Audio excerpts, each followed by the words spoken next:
मैं Mukesh Kumar 11th class के chemistry के सभी स्टूडेंट्स का अपने इस प्यारे से YouTube channel Mukesh chemistry lectures पर वेलकम करता हूं। बच्चों, आज के मेरे इस लेक्चर का जो टॉपिक है उसका नाम है रासायनिक सूत्र यानी केमिकल फार्मूला। तो बच्चों, इस लेक्चर में मैं आपको बताऊंगा कि रासायनिक सूत्र क्या होता है और ये कितने प्रकार का होता है। इस सब के बारे में बच्चों मैं विस्तार से डिस्कशन करने जा रहा हूँ। तो बच्चों, आप अपनी कॉपी और पेन के साथ रेडी हो जाइए मेरे साथ इस लेक्चर को समझने के लिए और इसका नोट्स तैयार करने के लिए। तो ठीक है बच्चों, स्टार्ट करते हैं। टॉपिक का नाम डालते हैं रासायनिक सूत्र, जिसको बच्चों इंग्लिश में बोला जाता है केमिकल फार्मूला। तो बच्चों, सबसे पहले इसकी डेफिनेशन पर आते हैं। बच्चों, रासायनिक सूत्र जो होता है ये तत्वों के प्रतीकों का एक ऐसा समूह होता है जो यौगिक के एक अणु को व्यक्त करता है। इसको राइट डाउन करिए बच्चों। तत्वों के प्रतीकों यानी सिंबल्स, तत्वों के प्रतीकों का वह समूह जो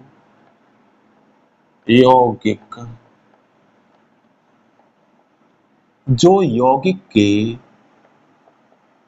एक अणु को व्यक्त करता है। तत्वों के प्रतीकों का वह समूह जो यौगिक के एक अणु को व्यक्त करता है। यौगिक का रासायनिक सूत्र कहलाता है।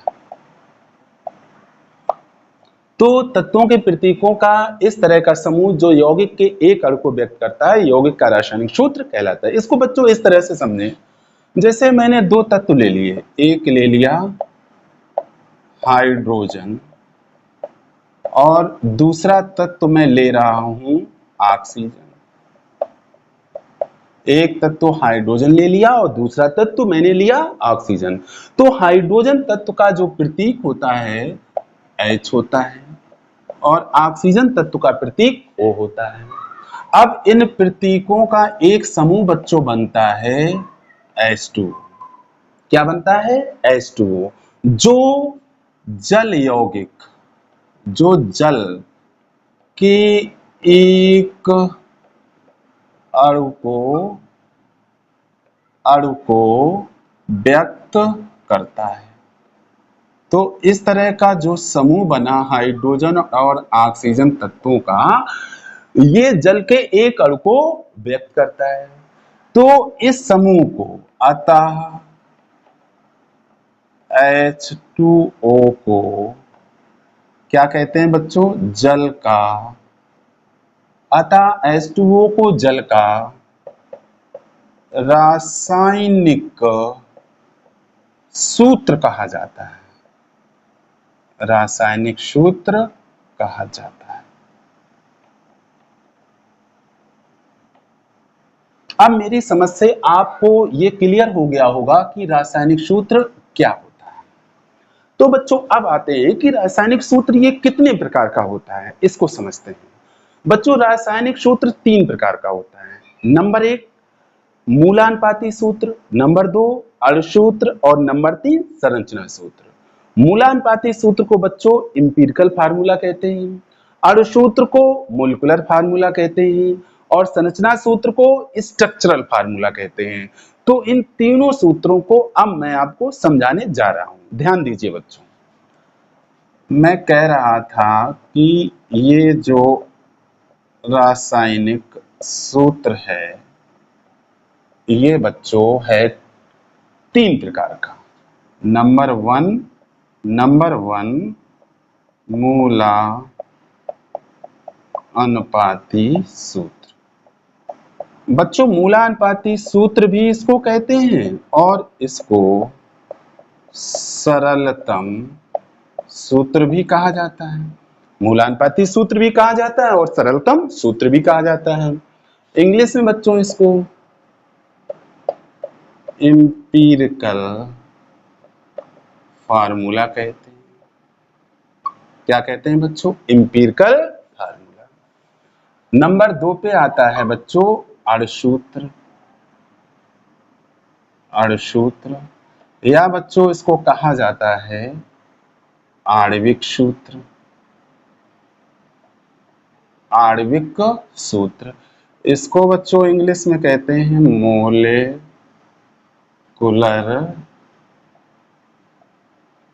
फार्मूला। Molecular formula. अब बच्चों नंबर 3 पे आता है संरचना सूत्र। संरचना सूत्र इसको बच्चों कहा जाता है स्ट्रक्चरल फार्मूला। ठीक, ये बच्चों रासायनिक सूत्र का क्लासिफिकेशन हो गया, प्रकार हो गया। अब बच्चों इसको स्क्रीनशॉट लेके अपनी कॉपी में नोट करो। इसके बाद मैं 1 बाय 1 इन तीनों को डिस्कस करने जा रहा हूं। ठीक है बच्चों, अब इसे साफ करते हैं। और सबसे पहले मैं आपको बताने जा रहा हूं मूलानुपाती सूत्र।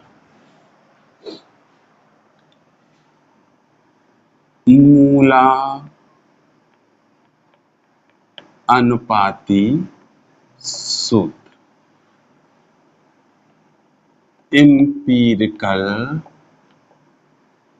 फार्मूला। देखो बच्चों, मूलानुपाती सूत्र ऐसा रासायनिक सूत्र होता है जो यौगिक के एक अणु में उपस्थित तत्वों के परमाणुओं के सरलतम अनुपात को व्यक्त करता है। परमाणुओं के सरलतम अनुपात को व्यक्त करता है। तो इस तरह के रासायनिक सूत्र को मूलानुपाती सूत्र कहा जाता है। इसको ऐसे समझो बच्चों, एक बच्चों रासायनिक यौगिक है ग्लूकोज। ग्लूकोज के एग्जाम्पल से मैं आपको इसे क्लियर कराने जा रहा हूं। ग्लूकोज का रासायनिक सूत्र जो बच्चों होता है, क्या होता है? अगर आपको पता है तो अच्छी बात, नहीं पता है तो और अच्छी बात। C6H12O6 ये रासायनिक सूत्र ग्लूकोज का होता है। अब जब इसमें उपस्थित परमाणु कार्बन, हाइड्रोजन और ऑक्सीजन का हम जब सरलतम अनुपात निकालते हैं तो देखो बच्चों क्या आता है। होता है इसमें उपस्थित कार्बन, हाइड्रोजन व ऑक्सीजन का सरलतम, हाँ यहां पे लिख सकते हैं परस्पर सरलतम अनुपात। अब इसका सरलतम अनुपात देखो, इसमें उपस्थित कार्बन, हाइड्रोजन व ऑक्सीजन का परस्पर सरलतम अनुपात देखो। कार्बन यहाँ 6 है, हाइड्रोजन 12 है, ऑक्सीजन 6 है। अब बच्चों इसको सरल करेंगे तो आपको पता है ये तीनों 6 से डिवाइजेबल हैं।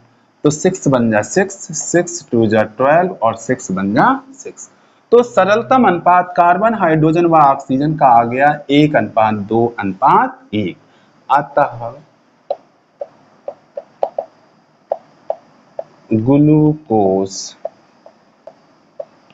का मूलानुपाती सूत्र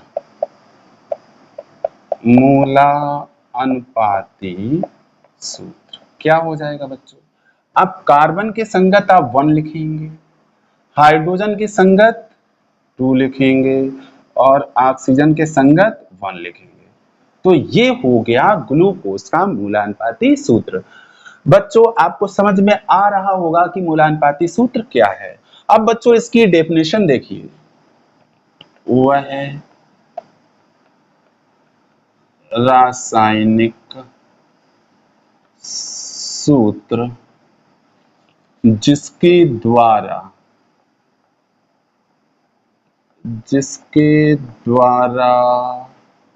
यौगिक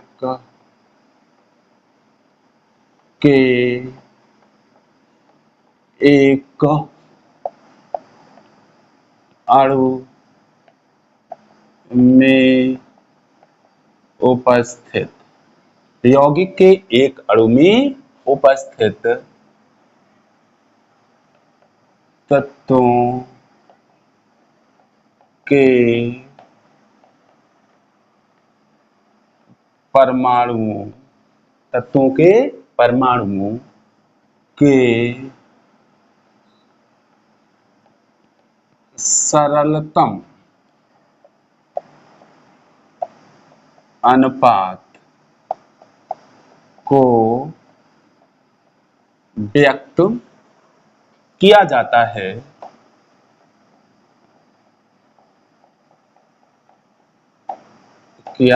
वह रासायनिक सूत्र जिसके द्वारा यौगिक के एक अणु में उपस्थित तत्वों के परमाणुओं के सरलतम अनुपात को व्यक्त किया जाता है यौगिक का मूलानुपाती सूत्र कहलाता है। मूलानुपाती सूत्र कहलाता है। तो बच्चों अब मैं समझ रहा हूं कि आपको ये अच्छे से क्लियर हो गया होगा मूलानुपाती सूत्र क्या है।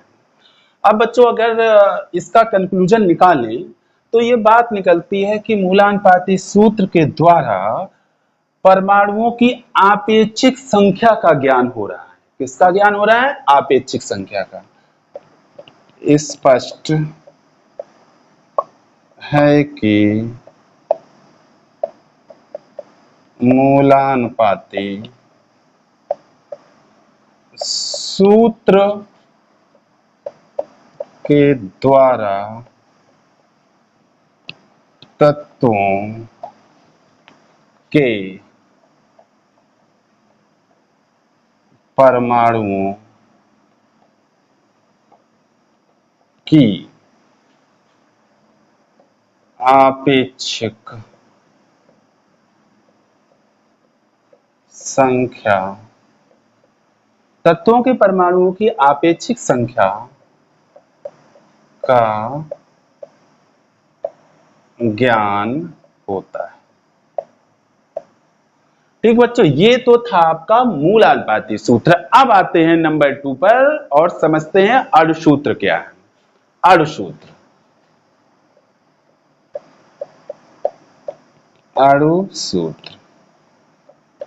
मोलेकुलर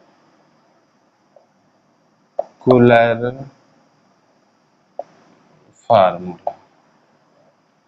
अब देखो इसी से मैं अणुसूत्र को आपको अंडरस्टैंड कराने जा रहा हूं। बच्चों वह रासायनिक सूत्र जिसके द्वारा यौगिक के एक अणु में उपस्थित तत्वों के परमाणुओं, अब यहां से कट कर देंगे, तत्वों के परमाणुओं की वास्तविक संख्या का ज्ञान होता है। तत्वों के परमाणुओं की वास्तविक संख्या का ज्ञान होता है, उसे यौगिक का अणुसूत्र कहते हैं। जैसे अगर हम इसी एग्जाम्पल को लें ग्लूकोज वाले को, तो ग्लूकोज का ये रासायनिक सूत्र है और इसके द्वारा इसमें उपस्थित परमाणु कार्बन, हाइड्रोजन और ऑक्सीजन की वास्तविक संख्या का ज्ञान हो रहा है। मतलब ग्लूकोज के एक अणु में 6 कार्बन होते हैं, 12 हाइड्रोजन होते हैं और 6 ऑक्सीजन होते हैं। तो ये रासायनिक सूत्र ग्लूकोज का अणुसूत्र है। क्या है? अणुसूत्र है। देखिए बच्चों, वह है रासायनिक सूत्र, वह रासायनिक सूत्र जिसके द्वारा यौगिक के एक अणु में उपस्थित तत्वों के परमाणु, तत्वों के परमाणु,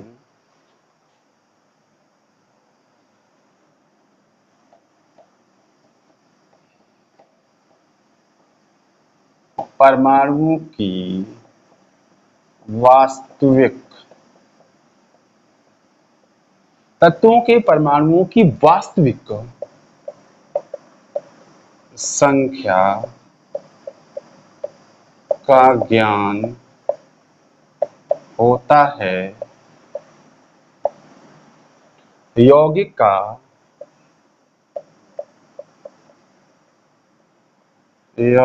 का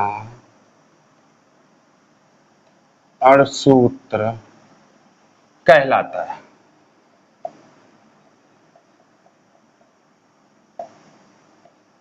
अब बच्चों दोनों चीजें आपके सामने हैं, आपको इन दोनों का डिफरेंस समझ में आ रहा होगा।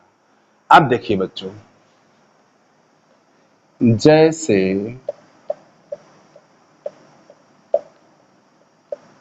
ग्लूकोस का अणुसूत्र क्या है? C6H12O6 है, क्योंकि यह ग्लूकोस के एक अणु में उपस्थित कार्बन, हाइड्रोजन व ऑक्सीजन की वास्तविक संख्या को व्यक्त करता है,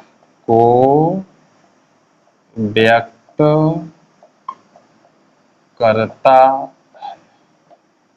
तो बच्चों ये था मूलानुपाती सूत्र, ये हो गया आपका अणुसूत्र। उम्मीद है आपको ये दोनों समझ में आ गए होंगे। अब बच्चों इन दोनों को आप नोट कर लीजिए स्क्रीनशॉट के थ्रू। ठीक है बच्चों, अब इसे करते हैं साफ। अब बच्चों मैं आपको बताने जा रहा हूं कि मूलानुपाती सूत्र और अणुसूत्र में क्या रिलेशन होती है। देखिए बच्चों, मूलानुपाती सूत्र व अणुसूत्र में संबंध। मूलानुपाती सूत्र व अणुसूत्र में संबंध, इसमें एक रिलेशन होती है, उसको समझाते हैं बच्चों। देखिए, यौगिक का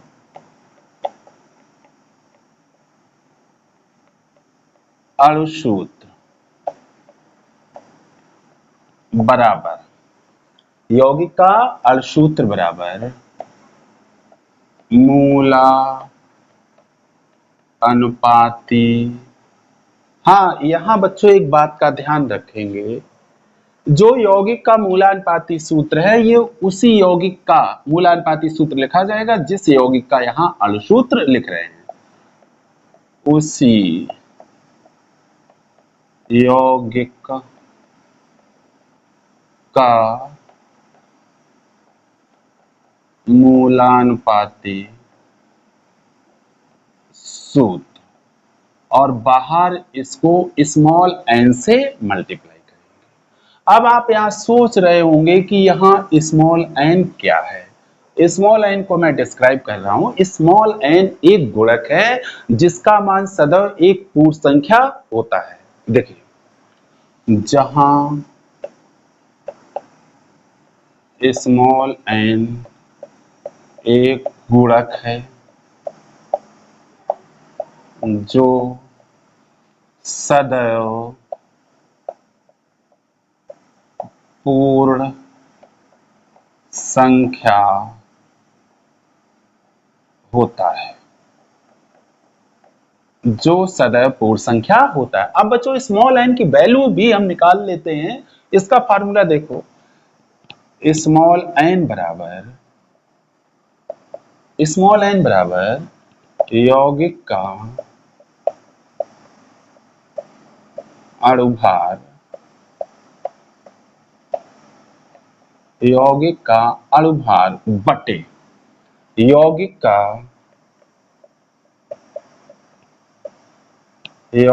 का मूलानुपाती सूत्र भार। इस फार्मूले से बच्चों हम स्मॉल n की वैल्यू बहुत इजीली कैलकुलेट कर लेते हैं। तो बच्चों इन सब की जरूरत अभी न्यूमेरिकल प्रॉब्लम्स में बहुत ज्यादा आएगी, इसलिए इनको ध्यान से समझते चलिए। अब बच्चों आते हैं संरचना सूत्र पर कि संरचना सूत्र क्या होता है। संरचना सूत्र, स्ट्रक्चरल फार्मूला। अब बच्चों संरचना सूत्र ऐसा रासायनिक सूत्र होता है जो यौगिक के एक अणु में उपस्थित तत्वों के परमाणुओं की आपस में जुड़ने की व्यवस्था को बताता है कि वो परमाणु आपस में किस तरह से एक दूसरे से अटैच हैं। इस बात की जानकारी हमें संरचना सूत्र से होती है। देखिए बच्चों, राइट डाउन करिए इसकी डेफिनेशन। वह है रासायनिक सूत्र, वह रासायनिक सूत्र जो यौगिक के एक अणु में उपस्थित तत्वों के परमाणुओं की व्यवस्था को, तत्वों के परमाणुओं की व्यवस्था को, मतलब आपस में जुड़ने की व्यवस्था को व्यक्त करता है। यौगिक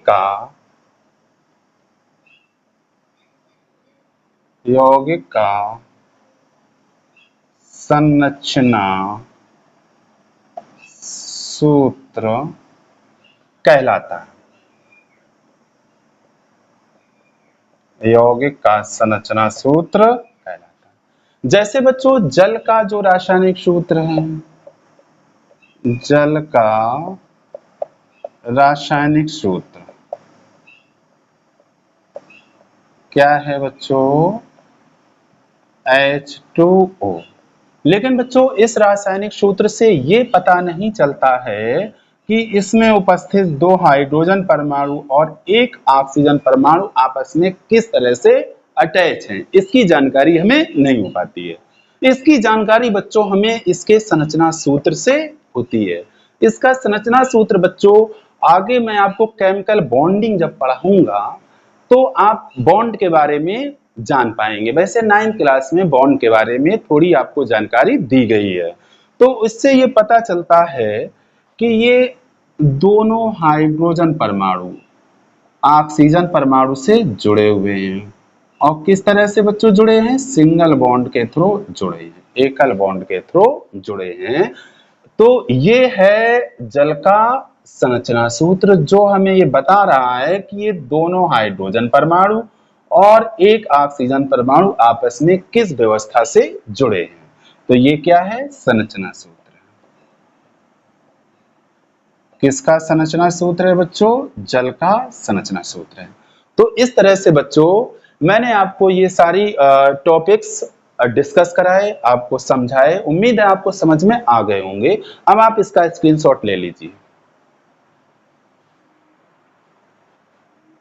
तो अब बच्चों आज के इस लेक्चर वीडियो को यहीं पे समाप्त करते हैं। बच्चों अगर आपको लेक्चर वीडियो पसंद आ रहा है और आपकी हेल्प हो रही है तो लेक्चर वीडियो को लाइक और शेयर करना ना भूलें, और अगर आपने चैनल अभी तक सब्सक्राइब ना किया है तो उसको सब्सक्राइब जरूर कर लीजिए। Thank you so much.